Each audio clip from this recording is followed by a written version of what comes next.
Okay, we have got a Sega Virtua Racing. This is the upright model, although you do sit down at it, but I think they call it the upright. It's not the dual giant one. And actually, you can operate it without this seat. This is optional. It just slides out. I started to slide it in just so you could see what it looked like there. And it's kind of neat. The seat has a light that lights up back here, so it looks cool when it's all said and done. But you can operate it just as a stand-up without the seat. Artwork's gorgeous. It's not working right now. I don't know what went wrong. It has been working for me over the years. This is one I had on my route for a long time, and it did really well for me, and it was a great game. I actually had 3 of these, and they went everywhere, and everybody loved them. I just had to take my route locks off just now. But I made the fateful mistake of storing it down in the basement of one of my warehouses, and that was the warehouse that flooded. I don't know when it was, 5-10 years ago, when we had like 100 inches of rain in 5 minutes or something in Illinois. It was terrible. So you can see what happened is this thing got soaked on the bottom, and it looks like it's still wet, but it's not. I mean, it hasn't been wet for 5 or 10 years, but this is one of those fiber cabinets that just soaks up water when you get it wet. And so it expanded here, and it looks like cabinet should just be falling apart and ready to crumble, but it's not. I still dolly it around everywhere, and it seems to still hold together. But it could use some glue there for sure, and maybe some reinforcement.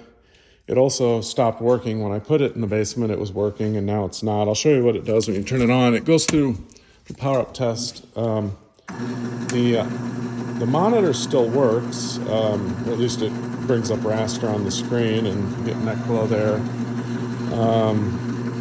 So I don't think it's a monitor issue. It might be one of the power supplies. It's got 2 power supplies in there.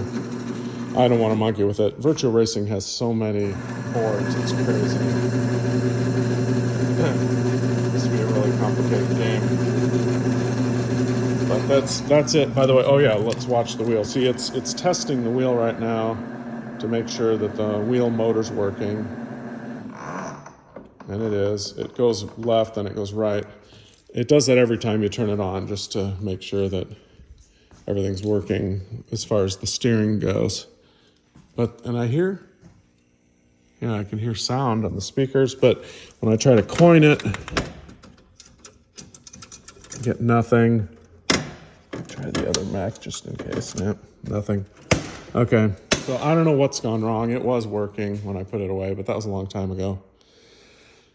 It's got these paddle shifters, which is cool. So like 7-speed up and down. Obviously, it's got force feedback on the steering. It's got 4 different views, 3 different tracks. It's a great game. I think it's the best driving game they ever made because it's one where it doesn't really cheat. I mean, like Daytona kind of cheats to make the race real close because they think that you'll earn more money if the race is close. This one is almost more like a simulator. It's really fun. Great music too. This is a heavy game.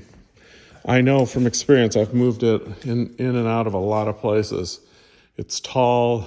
It's got a lot in it. So it's pretty heavy. But, you know, I move it by myself all the time, so it must not be too heavy.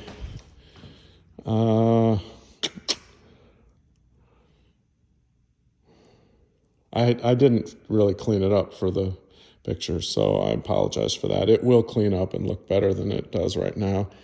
The T-molding is going to be an issue down here just because it expanded, and you can see this is like falling. It's like it's loose here, so I don't know how you fix that. Maybe glue and clamps.